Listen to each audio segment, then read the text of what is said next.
Imagine a sprawling chain of over 7,000 islands. This is the Philippines, a nation of vibrant culture and strategic importance in the Western Pacific. Its location places it at the crossroads of global power, bordered by the contested South China Sea to the west and the vast Pacific Ocean to the east. The Philippines is more than a tropical paradise. It's a pivotal player in the growing rivalry between the United States and China.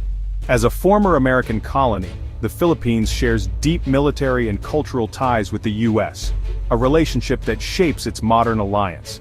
But now, China's rise is testing this partnership, turning Manila into the apex of a complex geopolitical triangle. For Beijing, the Philippines is a gateway to the Pacific, a barrier to be influenced or controlled, to secure China's maritime ambitions.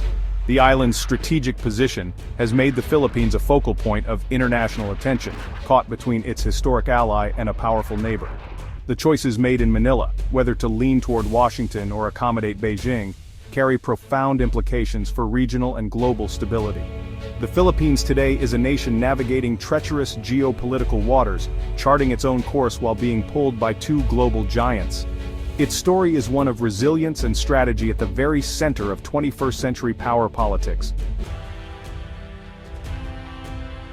The South China Sea, bordering the Philippines, is one of the world's busiest maritime superhighways. Over a third of global trade passes through these waters. Any disruption here would send shockwaves through the global economy, making freedom of navigation a top priority for the United States and its allies. The Philippines, with its long coastline, is a critical partner in monitoring and protecting this vital trade route. Beyond shipping, the South China Sea holds vast, untapped reserves of oil, gas, and is a crucial fishing ground for millions. For China, securing these resources is a matter of national security. For the Philippines, they represent economic survival and sovereignty. Territorial disputes over these waters fuel daily friction, with Coast Guard vessels and fishing boats clashing over access. Overfishing and aggressive tactics threaten the region's food security and livelihoods. For the Philippines, defending its marine resources is not just about economics, it's about national identity and independence. The stakes in these waters are as high as the stakes on land. The U.S. sees the Philippines as a cornerstone of its Indo-Pacific strategy, an ally that anchors American influence and upholds a rules-based order. The 1951 Mutual Defense Treaty binds the two nations, promising U.S. support if the Philippines is attacked. This alliance deters aggression and ensures the U.S. can project power in Asia. China, meanwhile, seeks to reshape the regional order, pushing its 9-line claim deep into Philippine waters. Beijing's goal, to push out rivals, break U.S. alliances, and dominate its maritime backyard. China offers economic incentives and infrastructure, while the U.S. counters with security guarantees and military support. For Manila, it's a constant balancing act, choosing between Chinese investment and American protection. The Philippines is the prize in a high-stakes tug-of-war, its choices shaping the future of the region. The outcome will determine whether Asia's seas are ruled by law or by power. Scarborough Shoal, just 120 nautical miles from Luzon, is a flashpoint where Philippine and Chinese claims collide. Since 2012, China has maintained a near-constant presence, blocking Filipino fishermen and asserting control. Recent incidents have escalated tensions, Chinese Coast Guard vessels using water cannons, damaging Philippine ships, and injuring crew. Beijing defends its actions, claiming sovereignty, while Manila and its allies condemn the aggression. These confrontations are part of a pattern of aggressive maneuvers, near collisions, and legal moves like declaring marine preserves to solidify claims.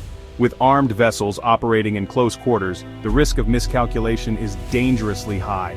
A minor incident could spiral into a larger conflict, potentially drawing in the United States under its defense treaty. China's tactics go beyond force. They use legal and administrative maneuvers to create new realities in disputed waters. The battle for Scarborough Shoal is a microcosm of the broader struggle for control in the South China Sea. Here, every move is watched, every incident a potential spark. In response to China's assertiveness, the U.S. and the Philippines have deepened their security cooperation with real action, not just words. Recent joint military exercises, including trilateral drills with Japan, showcase a united front and growing interoperability. These exercises send a clear message. Attempts to dominate the South China Sea will be met with coordinated resistance. The US is also helping modernize the Philippine military, providing funding, training, and advanced equipment. A stronger Philippine defense means a more capable ally for Washington and greater self-reliance for Manila. The alliance network is expanding, with the Philippines strengthening ties with Japan, Australia, and other like-minded nations. This minilateral cooperation is reshaping the region's security architecture, creating a web of partnerships to deter coercion. The trilateral exercises are just the beginning. Alliances are becoming more flexible and robust. Together, these efforts reinforce the US-led system and present a unified front against threats. The Philippines is no longer just a partner, it's a pivotal player in a new security order. At the heart of the South China Sea dispute is a clash over international law versus historical claims. China's nine-dashed line sweeps across the sea, overlapping the exclusive economic zones of its neighbors, including the Philippines. In 2013, the Philippines challenged China at an international tribunal, winning a landmark 2016 ruling that invalidated China's claims. The tribunal affirmed Philippine rights to key features and condemned China's interference. China rejected the ruling, ignoring the outcome and continuing its assertive actions. The US and its allies insist on respect for the tribunal's decision, arguing that a rules-based order is essential for peace. This legal standoff divides the region. The Philippines and its partners uphold international law, while China pushes its own narrative. The dispute is about more than territory. It's about whether the rule of law or the rule of power will shape Asia's future. The outcome will set a precedent for global order. The Philippines is more than a regional flashpoint. It's a test for the future of global order. If China can defy international law and control the South China Sea, it sets a precedent that might makes right. That's why nations worldwide support freedom of navigation and a rules-based approach. The risk of miscalculation is real. A single incident could escalate into a crisis involving the US and China.